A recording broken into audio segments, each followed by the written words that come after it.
CM Chandrababu కాసేపట్లో పోలవరంలో పర్యటించనున్నారు. దీనికి సంబంధించి పూర్తి వివరాలు మా ప్రతినిధి ధనుంజయ అక్కడి నుంచి ప్రత్యక్ష ప్రసారం అందిస్తారు. Thank you.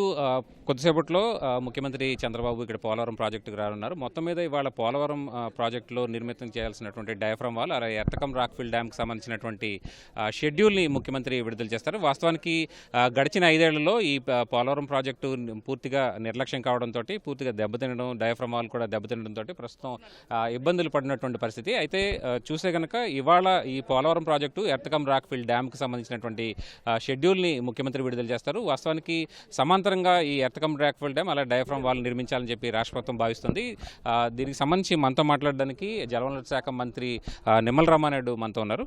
Sir, me schedule ఎలా ఉండబోతుంది? ఇవాళ కార్యక్రమం అంటే ముఖ్యమంత్రి ఏదైతే పోలవరం అనేది ఆంధ్రప్రదేశ్ రాష్ట్రాన్ని ఒక కరువు రహిత రాష్ట్రంగా మార్చేటువంటి ప్రాజెక్టు, విడిపోయినటువంటి నవ్యాంధ్రప్రదేశ్ రాష్ట్రానికి మళ్ళీ ఈ జనవరిలే ఒక కళగా మరి దుర్భిక్షాన్ని నుంచి కాపాడేటువంటి విధానం ఉందని చంద్రబాబు నాయుడు గ్రహించి, ఎందుకు నేను ఈ మాట అంటున్నానంటే, గతంలో ఉమ్మడి ఆంధ్రప్రదేశ్ రాష్ట్రంగా ఉన్నప్పుడు ఆ రోజు ఐటీని కానీ హైదరాబాద్ని కానీ అభివృద్ధి చేసి రాష్ట్ర ఆదాయాన్ని ఏ రకంగా అయితే పెంచడానికి ఆయన ప్రయత్నం చేశాడు, అదేవిధంగా ఈరోజు ఆంధ్రప్రదేశ్ రాష్ట్రంలో పెద్ద ఎత్తున సాగునీటి రంగాన్ని అభివృద్ధి చేయడం ద్వారా మళ్ళీ అభివృద్ధి సాధ్యమవుతుందనేటువంటి ఆలోచనకు అనుగుణంగా పోలవరం పూర్తవుతేనే అటు ఉత్తరాంధ్రకు ఇటు రాయలసీమకు లక్షలాది ఎకరాలకు సాగునీరు అందించి త్రాగునీరు అవ్వాలనే ఉద్దేశంతో ఆయన 2014 నుంచి కష్టపడి పనిచేసి 72% ఆయన పూర్తి చేస్తే, దురదృష్టం గత 5 సంవత్సరాల పాలనలో పురోగతిలో 2% పేపర్ల మీద చూపించారు, కానీ వాస్తవంగా చూస్తే 20-30% వెనక్కి వెళ్ళిపోయి విధ్వంసానికి గురైనటువంటి దుస్థితి.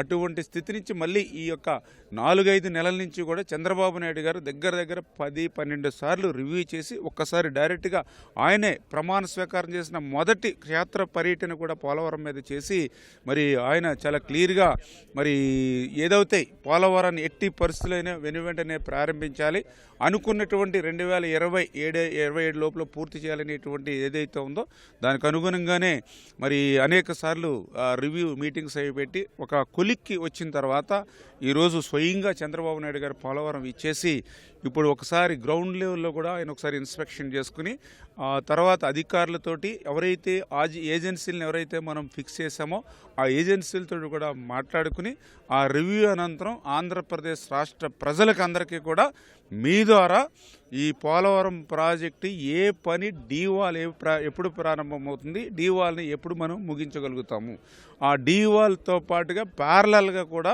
ఏదైతే main dam rockfill earth dam ఏదైతే ఉందో దాన్ని మనం ఎప్పుడు స్టార్ట్ చేస్తూ ఉన్నామో దాన్ని ఎప్పటిలాగా మనం కంప్లీట్ చేయగలుగుతాం అనేది క్లియర్ కట్గా ఈరోజు ఒక షెడ్యూల్ అయితే ఇచ్చేటువంటి ప్రయత్నమే ఈరోజు చంద్రబాబు నాయుడు గారి పర్యటన. గత ప్రభుత్వ హయాంలో అసలు పనులు చేపట్టకపోవడం, డయాఫ్రమ్ వాల్ దెబ్బతినడం వల్ల చాలా ఇబ్బందికరమైన పరిస్థితి, చాలా కాలాన్ని వృధాగా పోగొట్టినటువంటి పరిస్థితి. ఇప్పుడు ఆ సమయాన్ని సద్వినియోగం చేసుకుంటారా? ఎప్పటి వరకు పోలవరం ప్రాజెక్ట్ పూర్తి చేయబోతున్నారు? 100%. ఎందుకంటే ఆ రోజు 2018కి చంద్రబాబు నాయుడు గారు ప్రభుత్వంలోనే డయాఫ్రమ్ వాల్ చాలా 18 నెలలు కష్టపడి ఆ రోజు 400 కోట్ల రూపాయలతో ఆ రోజు డయాఫ్రమ్ వాల్ నిర్మాణం పూర్తి చేయడం అయిపోయింది. 2019లో వచ్చినటువంటి ప్రభుత్వం ఆ డయాఫ్రమ్ వాల్ మీద కట్టి ఉన్నటువంటి డయాఫ్రమ్ వాల్ మీద ఎర్తకం రాక్ఫిల్ డ్యామ్ నిర్మాణం చేసుకుంటుంటే అది పోలవరం ప్రాజెక్టు 2021కి కంప్లీట్ అయిపోయి ఉండేది. కానీ తర్వాత వచ్చినటువంటి ప్రభుత్వం ఏజెన్సీని రద్దు చేసేసి అక్కడ ఉన్నటువంటి అధికారులందరినీ కూడా ట్రాన్స్ఫర్ చేసేసి 13 నెలలు పనులు లేకుండా, అధికారులు లేకుండా, ఏజెన్సీలు లేకుండా చేయడంతో 20లో వచ్చిన ఫ్లడ్స్కి ఆ డయాఫ్రమ్ వాల్ ధ్వంసమైనటువంటి పరిస్థితి. ఆ ప్రభుత్వం ఎంత అన్యాయం అని అంటే 2020లో డయాఫ్రమ్ వాల్ నష్టపోతే మా అసెంబ్లీలో 2021కి పూర్తి చేస్తాం, 2021 డిసెంబర్ చేస్తాం, 2022 జూన్ పూర్తి చేస్తామని అసెంబ్లీ సాక్షిగా, అంటే డయాఫ్రమ్ వాల్ ఉందో లేదో కూడా తెలియనటువంటి పరిస్థితులు ఆ రోజు ఉన్నటువంటి ప్రభుత్వం. అంచేత గత ప్రభుత్వం చేసినటువంటి తప్పిదాలన్నింటినీ కూడా మళ్ళీ ఆ సవాళ్ళన్నింటినీ కూడా ఈవేళ అధిగమించి ఈవేళ మేము మళ్ళీ ఒక రూపకల్పన ఏంటంటే, వాస్తవంగా మీ అందరికీ తెలుసు పోలవరం ప్రాజెక్ట్ అంటే చాలా క్రిటికల్ ప్రాజెక్టు. మనకి ఆ పోలవరం ప్రాజెక్టు నిర్మాణంలో ఎన్నో అవరోధాలు ఎదుర్కోవాల్సినటువంటి సవాళ్ళను ఎదుర్కోవాల్సిన పరిస్థితి. దురదృష్టం గత ప్రభుత్వం వల్ల అసలే అంతంత మాత్రంగా సహకరించేటువంటి ఏదైతే భౌగోళిక పరిస్థితులు ఏవైతేనో డయాఫ్రమ్ వాల్ ఒక్కటే నష్టం కాదు. ఏదైతే 2020 ఫ్లడ్కి అంటే పైన ఉన్నటువంటి ఏదైతే అప్పర్ కాపర్ డ్యామ్ ఏదైతే అది పూర్తి చేయకపోవడం వల్ల కొద్దిగా వాటర్ వచ్చి డయాఫ్రమ్ వల్ల నష్టపోవడం కదా, సుడులు తిరిగి అక్కడ శాండ్ని అంతా కూడా 56 అడుగులు అగాధాలు పెట్టేయడం. అదేవిధంగా అక్కడ 250 అడుగుల బండ ఏదైతే నేచురల్ బండ ఉంటే అది కూడా 150 మీటర్లు కొట్టుకుని పోయినట్టు పరిస్థితి. అంటే ఇప్పుడు అగాధాలు కూడా 56 అడుగులు పడితే దాన్ని మళ్ళీ శాండ్తో ఫిల్ చేస్తాం. మనం ఫిల్ చేస్తాం కాబట్టి ఎంత స్ట్రెంగ్త్ ఉంటుంది, మళ్ళీ దాన్ని టెస్టులు చేసుకోవడం. అంటే ఒక డయాఫ్రమ్ వాలే కాదు, భౌగోళికంగా ఎంతో కొంత పోలవరం ప్రాజెక్టుకు ఉపయోగపడతాయి అనుకునే పరిస్థితులు కూడా జగన్ మరి తన నిర్వాహకంతో పోగొట్టినటువంటి పరిస్థితి. అయితే వాటన్నిటినీ కూడా అందులో కూడా ఈవేళ చంద్రబాబు నాయుడు గారు క్లియర్గా మళ్ళీ డయాఫ్రమ్ వాల్ బావర్, ఎందుకంటే ఈవేళ అంతర్జాతీయంగా క్వాలిటీ విషయంలో రాజీ పడకుండా ఉండేటువంటిది మరి బావర్ కంపెనీ వాళ్ళతోటే. అంటే యాక్చువల్గా ఎవరైతే మెగా గతంలో ఇప్పుడు టెండర్స్ ఉండి వర్క్ ఎవరైతే చేస్తున్నారో మీరు కూడా డయాఫ్రమ్ వాళ్ళకి వచ్చేటప్పటికి వాళ్ళతోటే మరి మాట్లాడి ఏదైతే వాళ్ళతో ఏజెన్సీ ఫిక్స్ చేసుకుని చేయమని కూడా చెప్పడం జరిగింది. అంచేత ఏదైతే ఆ బావర్ ఆధ్వర్యంలోనే ఇప్పుడు మళ్ళీ మనం ఆ డయాఫ్రమ్ వాల్ నిర్మాణాన్ని కూడా మరి వేళ చంద్రబాబు నాయుడు గారు దానికి కూడా షెడ్యూల్ కూడా ఇవ్వడం జరుగుతుంది. ఎప్పటిలోగా ఈ మొత్తం ప్రాజెక్ట్ని పూర్తి చేయాలని చెప్పి మీరు లక్ష్యంగా పెట్టుకున్నారు? అంటే చంద్రబాబు నాయుడు గారు ఆలోచన అయితే ఖచ్చితంగా 2027 కల్లా పూర్తి చేయాలనేటువంటిది ఆయన ఆలోచన ఉంది. అది కూడా కొంచెం ఇంచుమించుగా ఒక తుది రూపం తీసుకురావడం జరిగింది.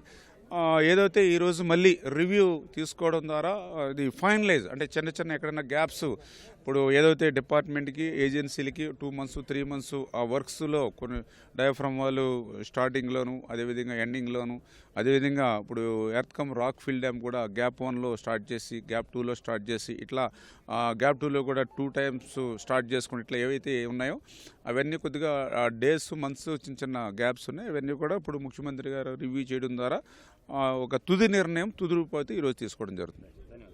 మొత్తానికి మంత్రి చెప్తున్నటువంటి మాటలు ఇవి. మొత్తం 2027 నాటికి పోలవరం ప్రాజెక్టును పూర్తి చేస్తాం. తదుపరి షెడ్యూల్ దీనికి సంబంధించినటువంటి పూర్తి షెడ్యూల్ని ముఖ్యమంత్రి చంద్రబాబు విడుదల చేస్తారని చెప్పి మంత్రి చెప్తున్నారు.